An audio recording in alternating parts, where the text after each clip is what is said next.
Amigas y amigos de Canal Universitario, tengan ustedes muy buenos días. Soy el doctor Gustavo Mendoza Ríos, profesor emérito de la Facultad de Medicina y médico ginecobstetra, que tiene el placer de ingresar a vuestros hogares mediante su programa Cuidemos tu Salud, programa que es patrocinado por nuestra facultad, la Facultad de Medicina de la UMSA. Hoy hemos de hablar de algo trascendental. Hemos de hablar de la mortalidad materna, de la muerte de las mujeres que solo han tomado la decisión de tener un hijito y que por circunstancias muy tristes, muy problemáticas, terminan falleciendo. Desde nuestro punto de vista, este hecho no solamente es una desgracia, es una injusticia. No es posible, pues, que una mujer que intenta tener un hijo sea condenada por la muerte o con la muerte. ¿Por qué ocurre esto? Definitivamente porque hay enfermedades propias de la embarazada que no controladas, no detectadas y no tratadas oportunamente pueden llevar al descalabro. Un ejemplo. La hipertensión puede terminar siendo una paciente preeclámptica y complicarse con eclampsia. La eclampsia son las convulsiones que sobrevienen a este síndrome que se llama preeclampsia. Esta condición puede llevar a la mujer a broncoaspirarse y morirse, a que se le rompa el hígado, a que tenga un accidente vascular cerebral masivo, a que haga una insuficiencia renal, a que tenga trastornos en la coagulación y se muera por hemorragia. ¿Se dan cuenta? Entonces, estos problemas pueden ser controlados, pero el control debe ser en hospital. No se puede controlar esto en domicilio. Para ello, para abundar sobre el tema, hemos invitado a un colega, un distinguidísimo profesional, el doctor Víctor Conde Altamirano. Él es médico, ginecólogo, obstetra, tiene su base de trabajo en el Hospital La Paz y es consultor de la Organización Panamericana de la Salud. Él tiene muchas investigaciones y es conocedor a profundidad del tema. Él nos va a permitir comprender de mejor manera la problemática que sufre el país y sus mujeres, concretamente. Pero antes de entrar de lleno al desarrollo del mismo, vayamos al sector La Facultad de Medicina Informa.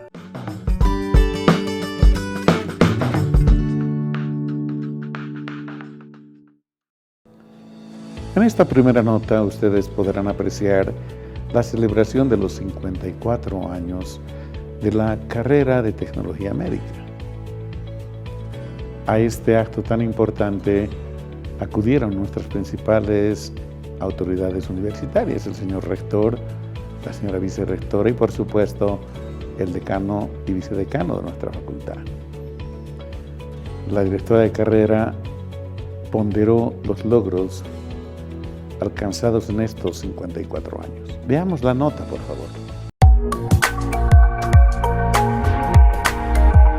Rector y autoridades facultativas aplauden logros de la carrera de Tecnología Médica en su 54 aniversario.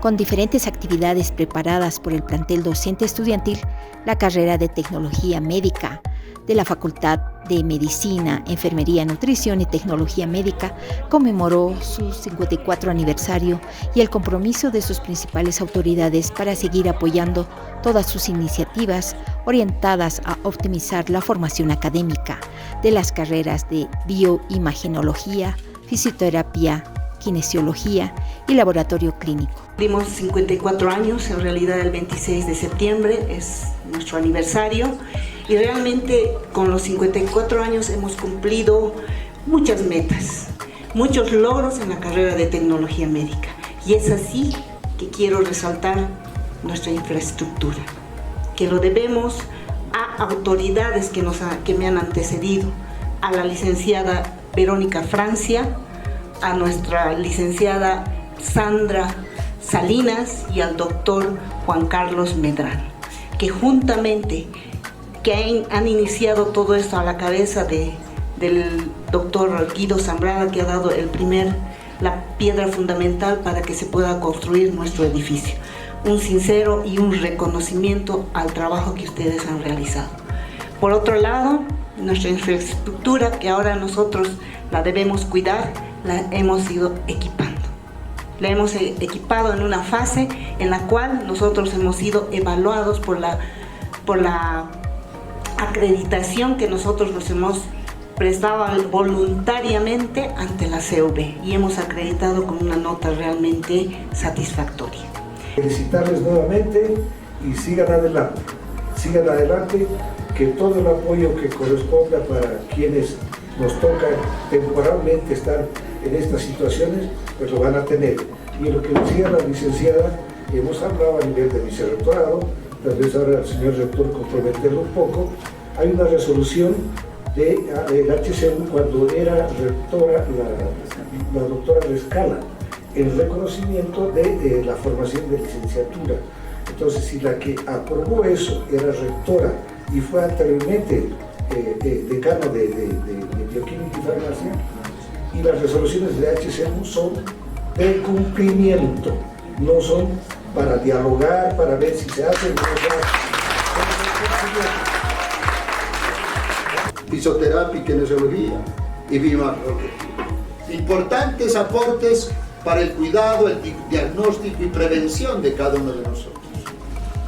La felicidad para nosotros como autoridades es ver docentes y estudiantes contentos con el proceso de enseñanza-aprendizaje y también cómo pueden convivir en estos espacios de infraestructura tan importante en esta área que de verdad tiene que tener un reconocimiento de cada uno de nosotros. Muchas veces cuando nosotros recurrimos a buscar una tomografía, por ejemplo, tenemos que tener cuidado y ver un diagnóstico preciso. Porque de eso se trata, el diagnóstico a partir de ustedes nos va a permitir tomar decisiones posteriores para que cada uno de nosotros tenga una mejor calidad de vida. También en el amor por Bolivia, y este es el mejor regalo que podríamos haberle dado a nuestra carrera. Muchas gracias.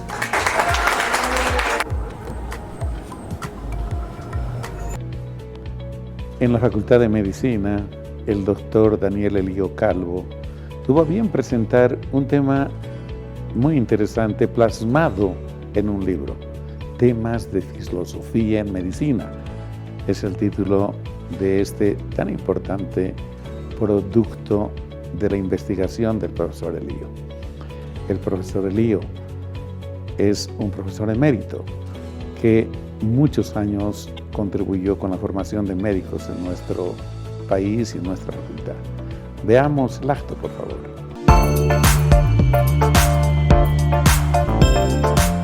El doctor y filósofo Dr. Daniel Elío Calvo presentó su libro titulado Temas de Filosofía de la Medicina.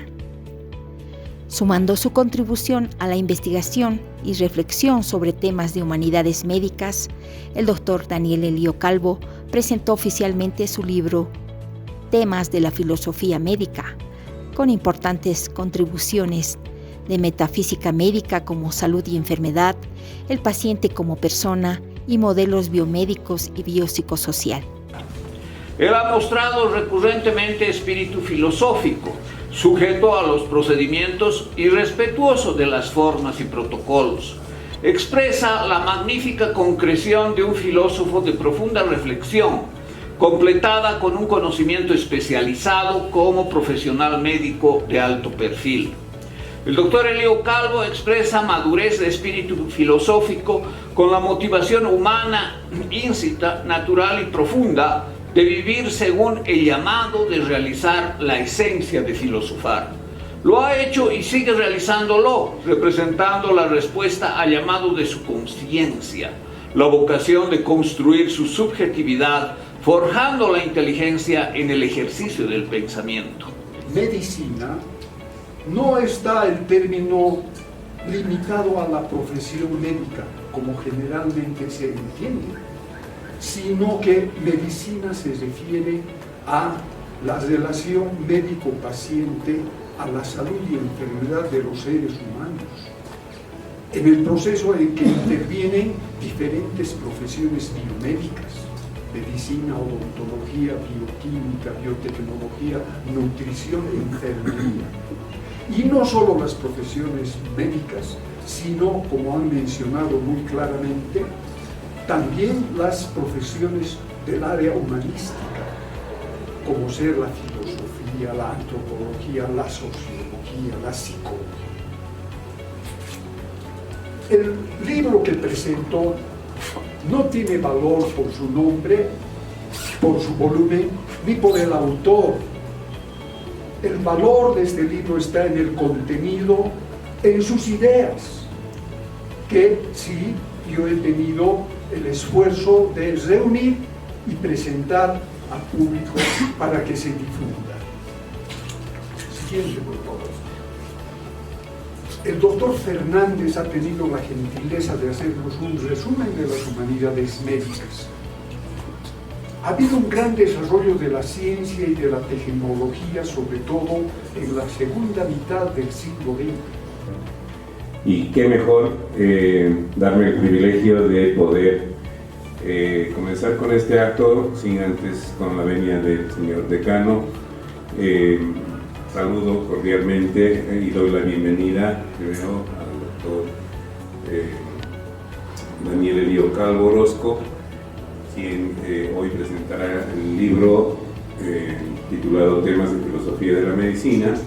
También doy bienvenida al doctor Fernández y al doctor Lozada, que son parte de la testera y miembros también académicos, filosóficos y médicos.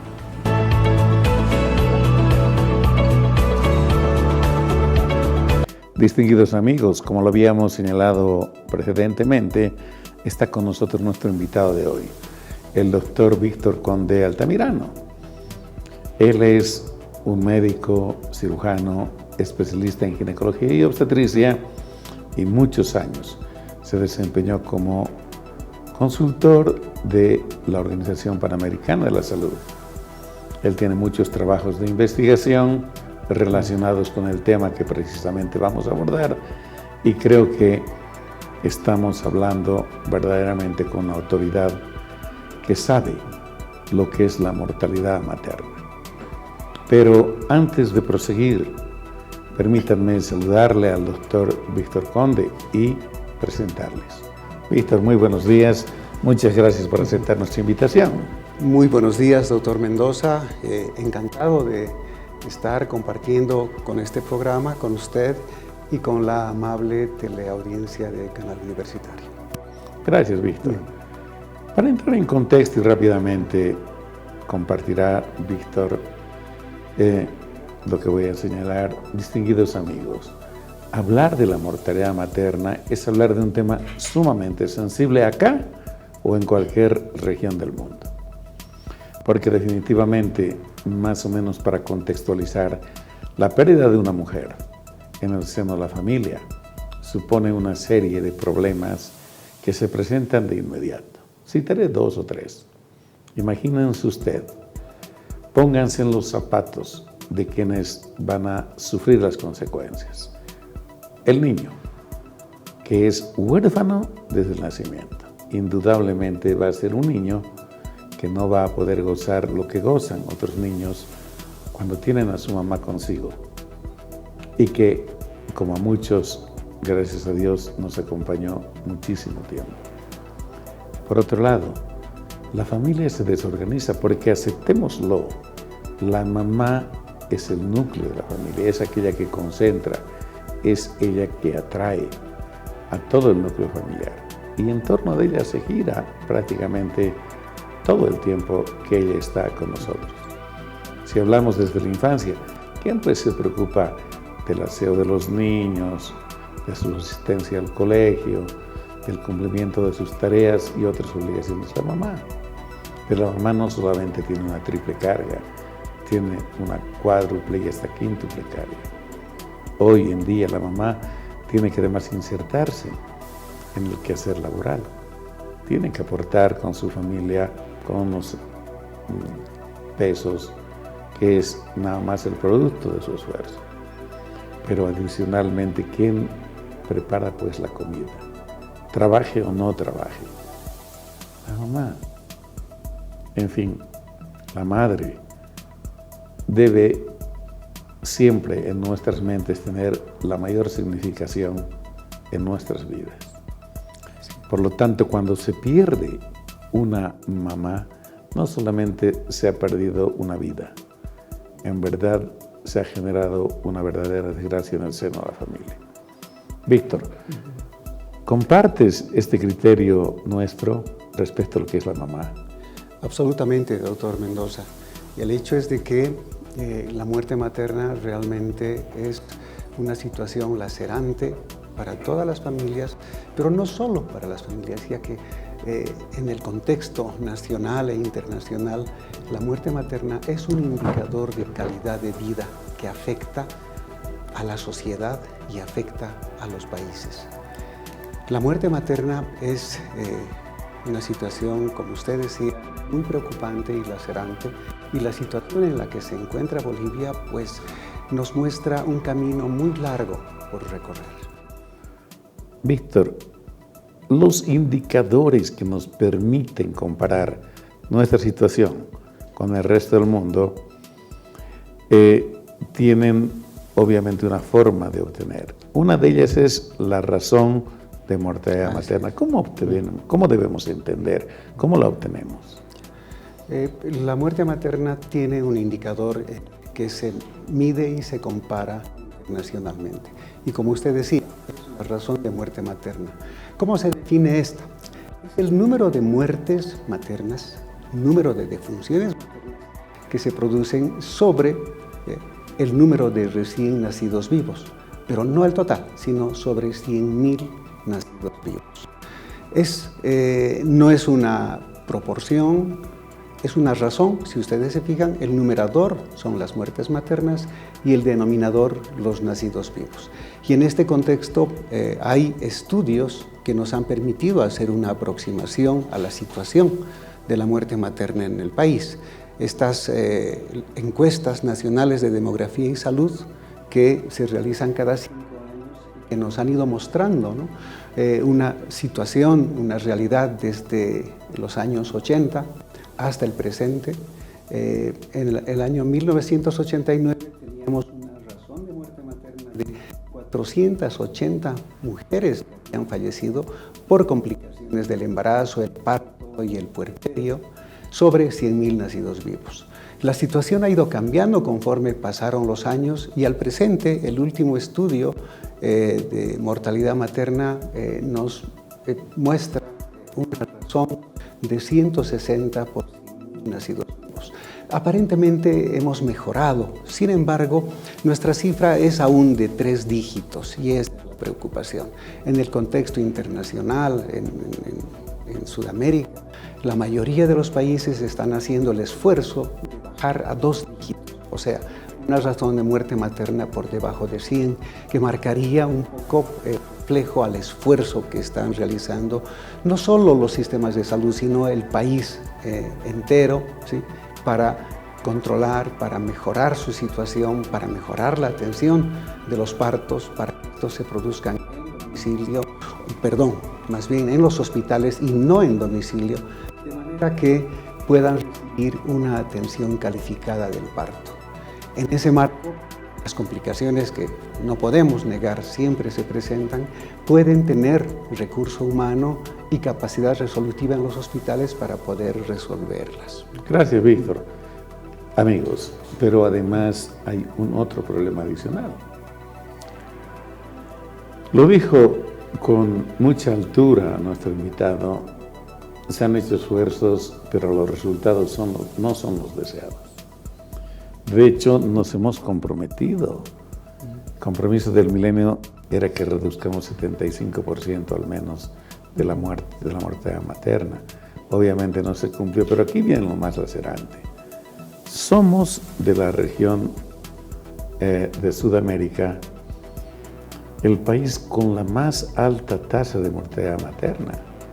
No nos comparamos con Uruguay, con Argentina, con Brasil, ni con el Perú, ni con el Paraguay, menos con Chile.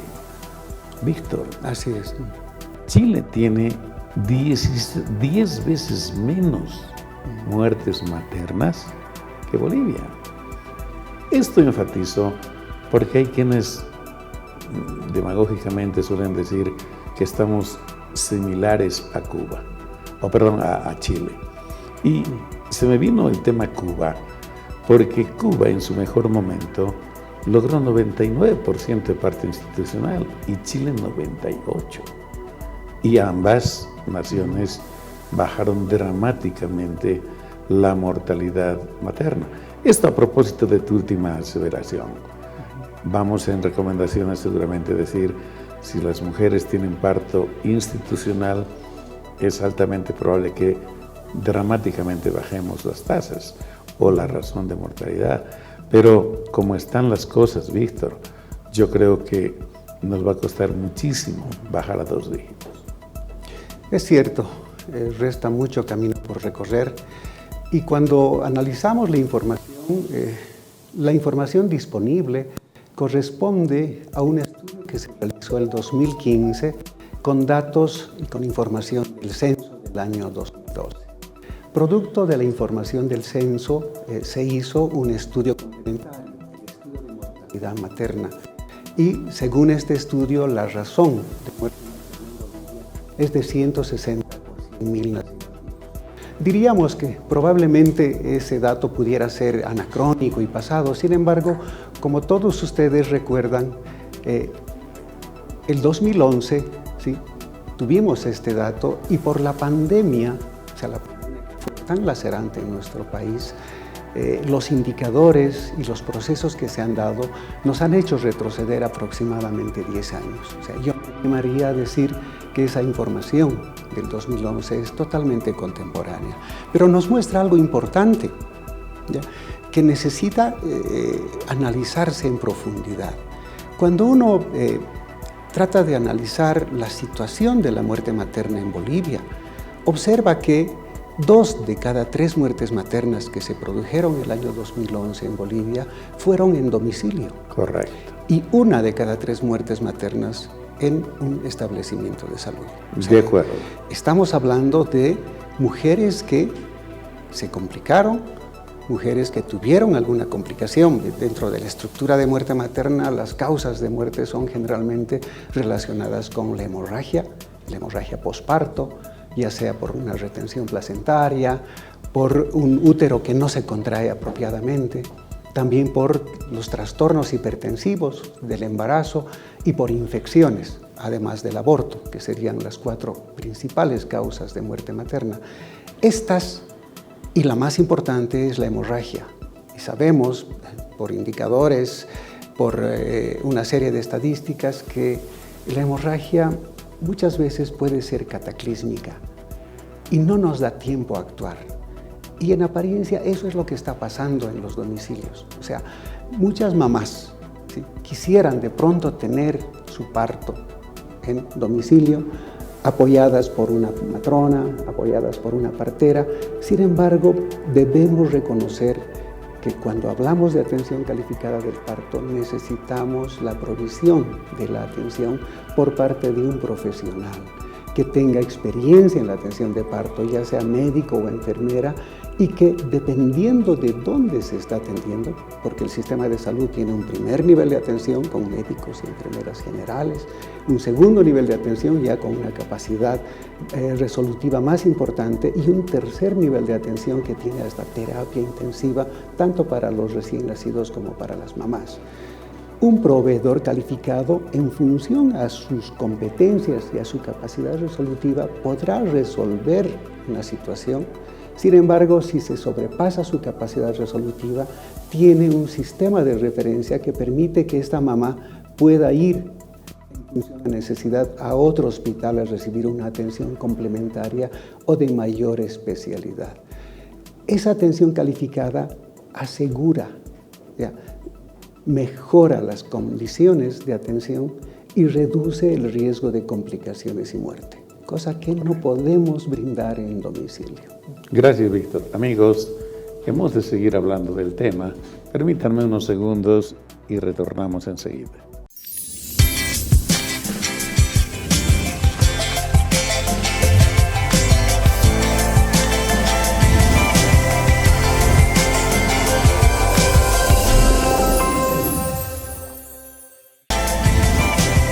Estás viendo TVU, Televisión para ti.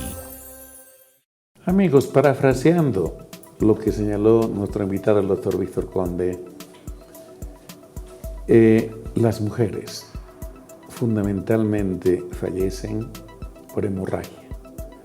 Hemorragia que puede ocurrir en cualquiera de los 3 momentos que hemos señalado, en el embarazo, en el parto o después del parto, pero ocurre que fundamentalmente el problema ocurre en el parto, en el momento de la tensión de la placenta.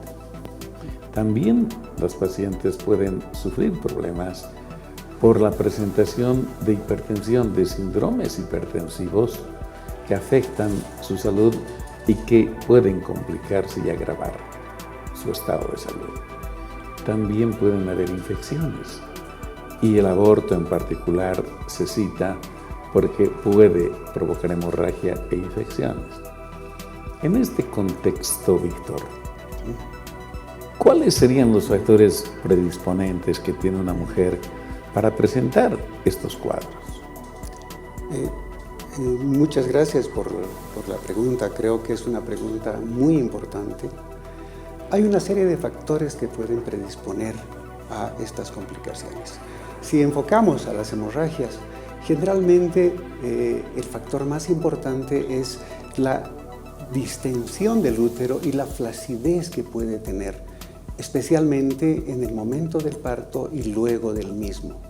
Una mamá que ha tenido muchos hijos, una mamá que ha tenido un embarazo gemelar, una mamá que ha cursado con un embarazo y tiene un bebé que pesa más de 4 kilos, una mamá que tiene tumores en el útero.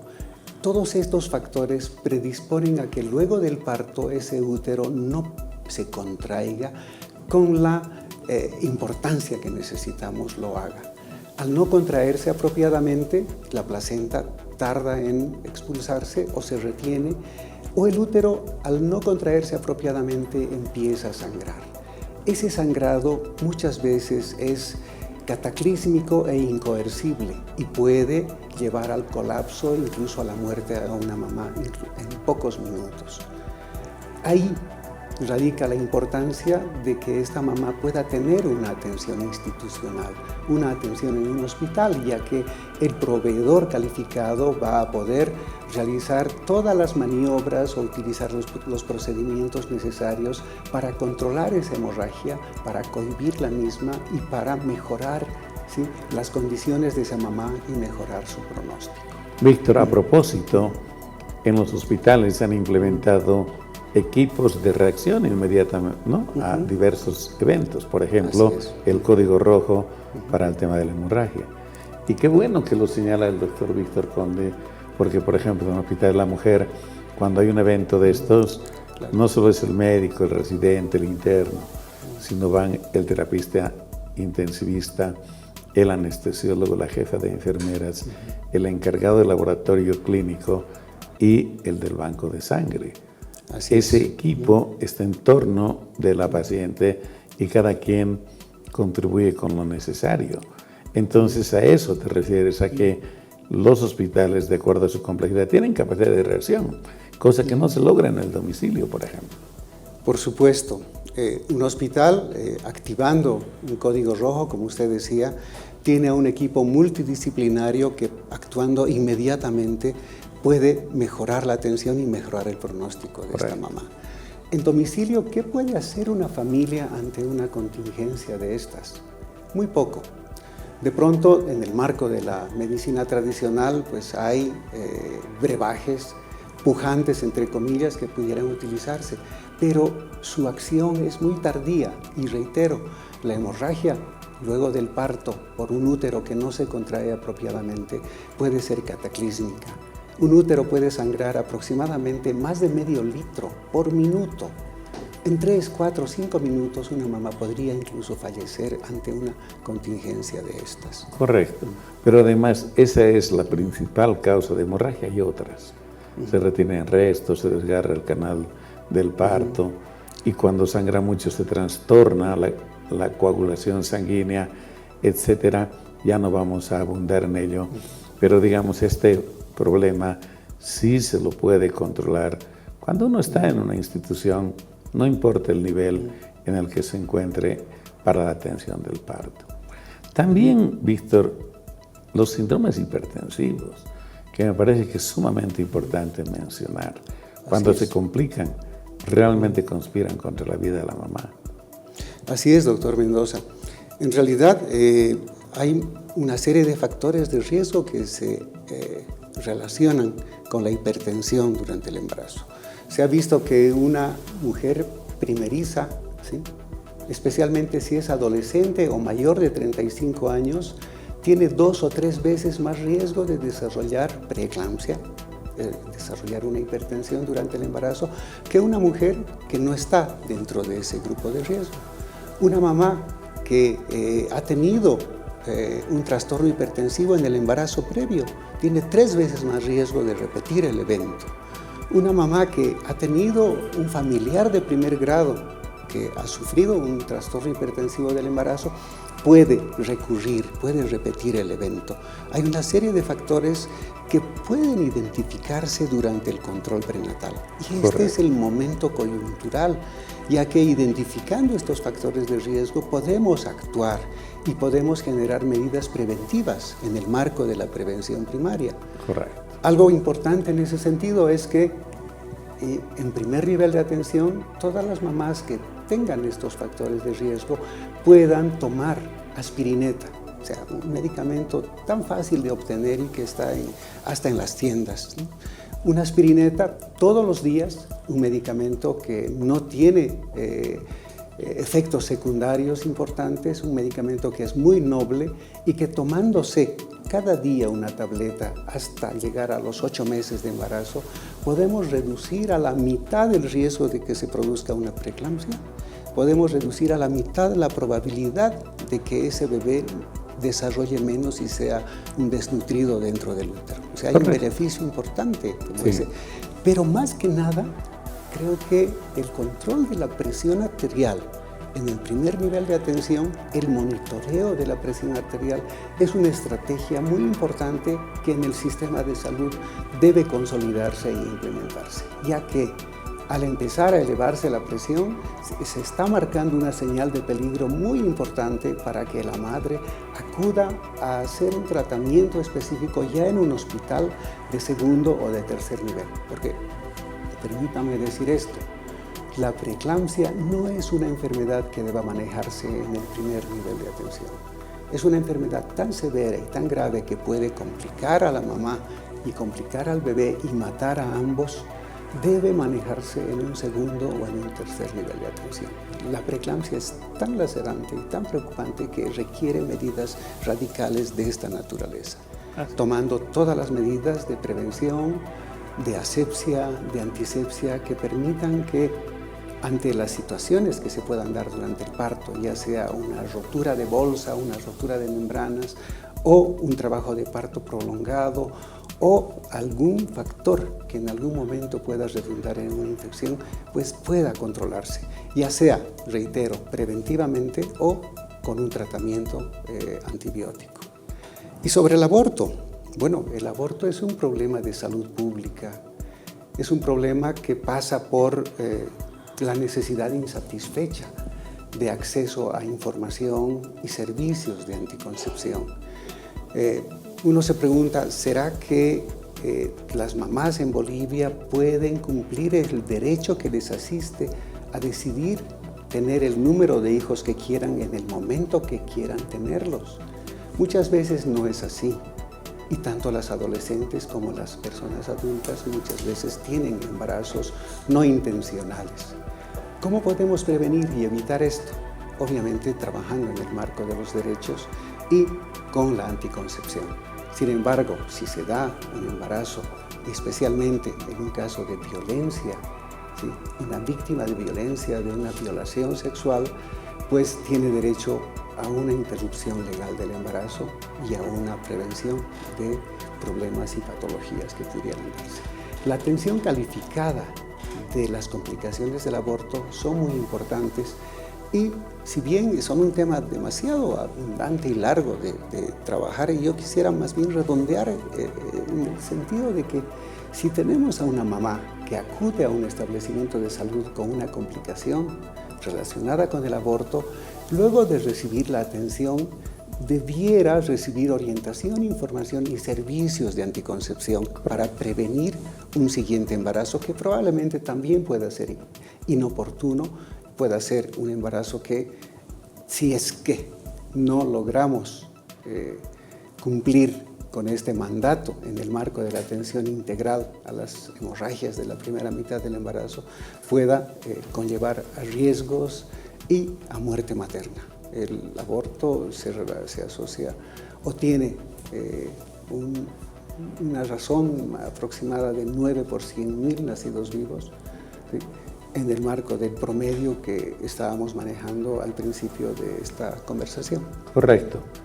Amigos, de hecho, el aborto tiene este peso específico en la mortalidad materna porque el doctor Víctor Conde se refirió a aquel aborto que es realizado en las peores condiciones, en condiciones deplorables, para decirlo menos, donde obviamente ni el ambiente, ni lo instrumental, ni las condiciones, a lo mejor ni el personal que provoca aquello, está capacitado para hacer el procedimiento. Casi siempre son abortos clandestinos.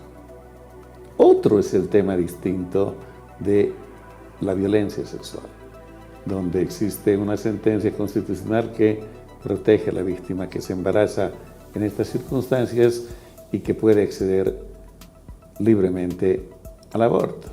En este contexto, lo único que me quedaría decir, Víctor, es que si alguien se ha sentido víctima de violencia, que lo denuncie inmediatamente, no como la que está ocurriendo en algunos hospitales. Llegan a 7 meses de embarazo o más y con una frescura increíble llegan al hospital y dicen: quiero que me haga un aborto porque me violaron hace 7 meses. Yo voy a contar nada más una cosa a propósito que no es anecdótica, sino real. No quedó otra porque la Defensoría, otros presionaron para que esto ocurra, se obtuvo el producto y el producto vivía. El producto era apto para vivir en este mundo. ¿Qué faltaba en la sentencia? Que diga hay que lapidarlo, ahogarlo, descuartizarlo o algo. Yo en un momento hablé de este tema, no voy a repetir, pero definitivamente tiene que haber un límite. Y esta controversia espero que la resolvamos pronto en el nivel que corresponde, pero definitivamente no se puede esperar tanto como para pretender interrumpir un embarazo, porque la idea es que no nazca. Pero un chico de 28 semanas o más con cuidados de neonatología va a sobrevivir. Y hay casos emblemáticos, como uno de Santa Cruz, que hace poco más de un año ocurrió, donde más que la propia víctima y su opinión, jugaron un papel importante la sociedad y sus instituciones, interesadas en el tema para su propio beneficio y no de la persona víctima y menos de su hijito, que vivió igual. Al final hicieron cesárea y vivió, y pues no sé más qué habrá pasado con aquel producto. En todo caso, nos referimos a ese aborto. Pero yo te voy a pedir, Víctor, que en el siguiente sector muy rápidamente hablemos de qué se mueren las mujeres. Ya hemos dicho con lo que se pueden enfermar y llevarlas a la muerte, pero en concreto, porque ocurre, y esto dejo nada más como un antecedente para tu respuesta posterior, se dice que 2/3 partes, o sea, 2 de 3 mujeres se mueren fuera del hospital y 1 dentro del hospital, para decir centros de salud, etc. La pregunta es, ¿por qué se mueren las primeras y de qué se mueren las segundas? De hecho, se acuñó un término el de las pacientitas que llegan al hospital casi muertas, ¿no? Las near miss. Pero de ello hablaremos en el siguiente sector, amigos. En unos segundos estamos de retorno.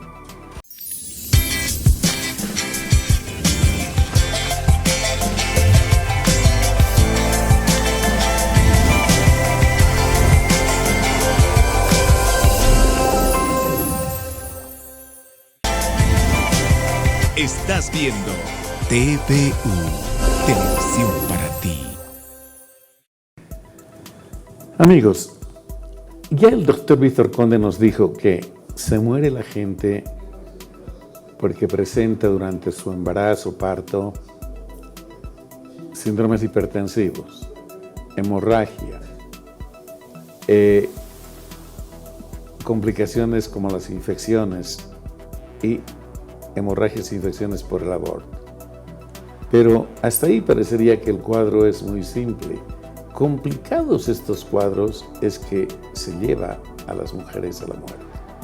Víctor, para reducir lo más posible, en los hospitales llegan pacientes que los ingleses, los anglosajones dicen pacientes near miss.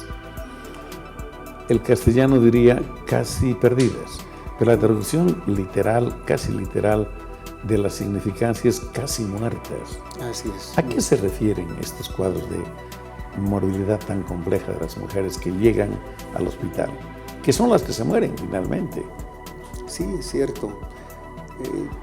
Las mamás que sufren complicaciones severas del embarazo o del parto, producto de hemorragias, trastornos hipertensivos, el mismo aborto,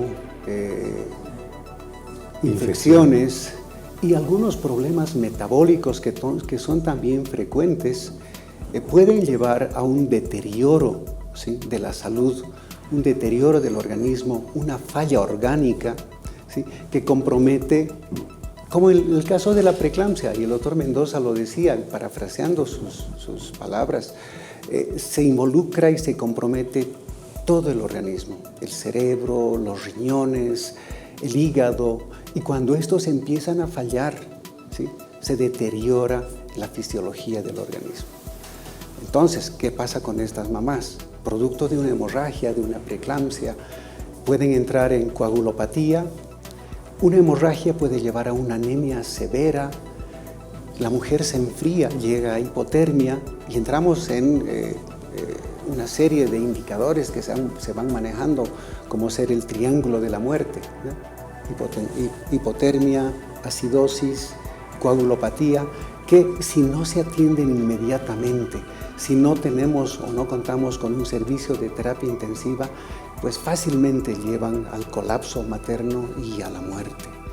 Las casi muertas son un reto muy importante y corresponde pues a los hospitales de tercer nivel enfrentar estos problemas. Pero más que nada, o sea, los hospitales debieran tener y contar con los recursos suficientes, llámese unidades de terapia intensiva, tanto materna como neonatal, correcto, que son todavía deficientes. A pesar de la pandemia y a pesar de la implementación de muchas unidades, siguen faltando. No logramos llegar al indicador. Necesitamos aproximadamente una unidad de terapia intensiva por cada 10.000 habitantes. Necesitamos triplicar el número actual de estas unidades para poder cubrir medianamente las necesidades que se tienen.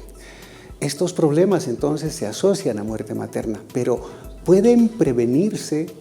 ¿Pueden manejarse oportunamente? Sí, la verdad es que sí, y eso marca un reto muy importante que empieza en el primer nivel de atención, incluso empieza en el domicilio. Correcto. Una familia, una comunidad que está bien educada, y tomo el término de educación porque se ha visto por una serie de estudios que es el principal indicador que se asocia a una mejora de la salud y a una mejora de la calidad de vida. La educación de las personas, de las comunidades, puede realmente marcar un hito en este sentido. Y si vamos ya a la práctica, las mamás que fallecen, hemos dicho 2 de cada 3 muertes maternas se producen en domicilio, pero son mamás que han acudido a control prenatal. Muchas. muchas de ellas. Sí. Y así todo han tenido su parto en domicilio o se han quedado en su casa hasta el último momento y recién han tratado de buscar ayuda. Se ha reconocido la complicación, se ha tomado la decisión y se ha conseguido un medio de transporte, llámese ambulancia, y se ha llegado al hospital. Tenemos la obligación de responder a la tercera demora. Correcto. Que se refiere a la competencia técnica y a la capacidad resolutiva de los establecimientos de salud. O sea, si hablamos de atención calificada, lo hemos dicho varias veces, pues se está trabajando en este sentido y tenemos cada vez proveedores más calificados para atender. Sin embargo, una atención calificada requiere además de una serie de complementos. Esto es la disponibilidad de protocolos que normen y estandaricen el trabajo, equipos, mínimamente insumos, medicamentos y equipos que debieran estar disponibles en el momento para brindar esa atención, equipos de respuesta rápida, como usted decía, organizados y que puedan, a través de una estrategia como el código rojo, el código azul referido a preeclampsia y el código amarillo referido a infección y sepsis, pudieran estructurar, ¿sí?, respuestas rápidas, oportunas, con todos los insumos y medicamentos necesarios y resolver, paliar o controlar estas complicaciones. Es un reto enorme y el trabajo de las demoras, si bien se está haciendo mucho en el caso de la tercera demora con el equipamiento de hospitales, con la capacidad y la competencia técnica de los proveedores, la primera demora todavía hace parte de una de las tareas importantes sobre las cuales creo que toda la comunidad está involucrada y debe tomar parte. Habíamos dicho que hay factores de riesgo y señales de peligro. Los factores de riesgo hacen a mujeres que pudieran estar con un embarazo gemelar, por ejemplo. Un embarazo gemelar, por la ley del Sistema Único de Salud, debe recibir atención prenatal en primer nivel de atención. O sea, el control prenatal está establecido para el primer nivel de atención. Yo creo que un cambio de política de salud, una adecuación, así que no necesita hacer grandes ajustes, pudiera facilitar en el marco del enfoque de riesgo, hacer que todas estas mamás no hagan prenatal en primer nivel, sino que vayan a un segundo nivel. Las mamás adolescentes, las embarazadas que tienen más de 35 años, se ha visto que corren mucho riesgo de muerte perinatal, de complicaciones relacionadas con hemorragia, son operadas y sometidas a cesárea con más probabilidad que una mujer entre 20 y 34 años por una serie de complicaciones que van sucediendo por su edad y por la multiparidad. Estas mamás debieran recibir atención prenatal también en un hospital, por especialista. Mamás que han sido atendidas por una preeclampsia y han tenido su parto, en el momento del alta deben contrarreferirse al primer nivel de atención. No está bien. Estas mamás conllevan riesgo. Una preeclampsia puede restaurar completamente en pocos días o semanas. Sin embargo, también hay un enorme riesgo de que esta mamá pueda hacer una hipertensión crónica, pueda hacer una insuficiencia renal y debiera monitorearse, ojalá durante 6 meses o un año, también en un hospital y por especialista. Un recién nacido de pretérmino que ha pasado por la incubadora algunas semanas, un recién nacido de muy bajo peso que ha trascendido y ha sobrevivido, un recién nacido que ha tenido una asfixia, necesita monitoreo por pediatra mínimamente durante un año. Y lo que hacemos es referirlo o contrarreferirlo al primer nivel de atención. Un ajuste de esta naturaleza yo creo que podría ayudar en mucho este proceso. Por otro lado, usted lo decía, la atención intercultural, el hecho de poder respetar la cultura y las costumbres, los usos y costumbres de las familias y de las comunidades, yo creo que está muy bien. Cuando hablamos y vemos en una balanza, ponemos en una balanza el parto domiciliario y el parto en hospital, Bueno, muchas veces el parto domiciliario se da porque las mamás quieren estar acompañadas, quieren estar con su ropa, quieren estar con un fogón, quieren estar tomando un mate, tienen la placenta ahí mismo, son atendidas familiarmente. Sin embargo, eso no sirve y no basta cuando se presenta una complicación. Correcto. Ahora, ¿qué es lo que sucede? No podemos llevar la tecnología de un hospital a un domicilio para reducir riesgos. Es imposible. Pero podemos adecuar los hospitales de manera que en el marco del respeto al derecho, como usted decía, se pueda devolver la placenta, se pueda permitir el acompañamiento de esa parturienta durante el trabajo de parto, incluyendo durante el parto mismo. Y el bebé, como en los videos que se ven en el extranjero, ¿no? El papá corta el cordón con una tijera, recibe al bebé. De pronto son tareas que no están lejanas y que pudieran trabajarse en los hospitales. Y que ayudarían a que las condiciones del hogar y de la familia se repliquen en los hospitales, haciendo más empático y familiar la atención del parto.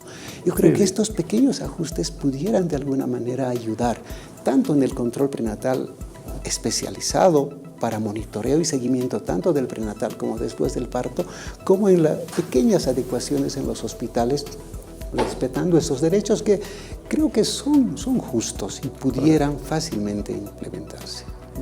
Amigos, infortunadamente el tiempo se nos fue.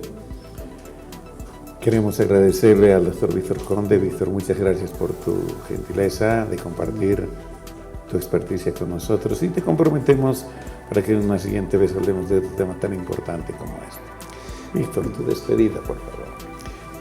Muchas gracias, doctor Mendoza, por la invitación, también al canal universitario. Un saludo cordial a la teleaudiencia del canal universitario. Encantado de haber compartido con ustedes y bueno, esperamos que estos pequeños mensajes y tips puedan redundar en una mejora de la salud y en asumir las tareas que nos corresponden. Gracias, Víctor. Amigos, ahora permítanme ir al sector Avances en Medicina.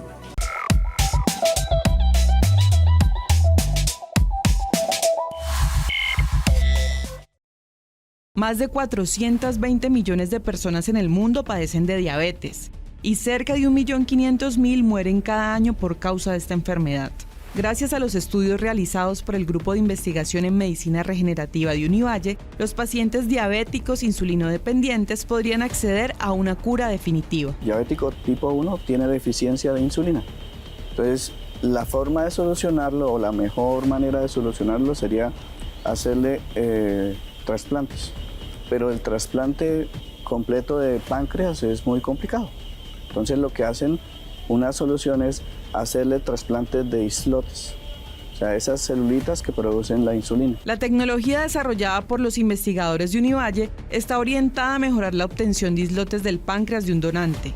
Además de mejorar la calidad de vida de los pacientes diabéticos, esta innovación combinada con otros desarrollos en trasplantes y medicina regenerativa hechos por el grupo de investigación podría impactar de manera positiva la economía del sistema de salud al reducir los costos en los tratamientos para la diabetes. El trasplante de islotes pancreáticos, a diferencia de las metodologías o de los tratamientos que tienen ahora para las personas que tienen diabetes, es un tratamiento efectivo, es decir, único, no es algo que se va a solucionar día a día, entreguémosle insulina, entreguémosle medicamentos que se necesitan día a día para que la persona sobreviva. En este caso, se le daría un trasplante, una solución completa, única, total. Una persona que esté enferma y necesite el trasplante de islotes, necesitaría 3 donantes que sean completamente compatibles con él para poder obtener los islotes que necesitaría.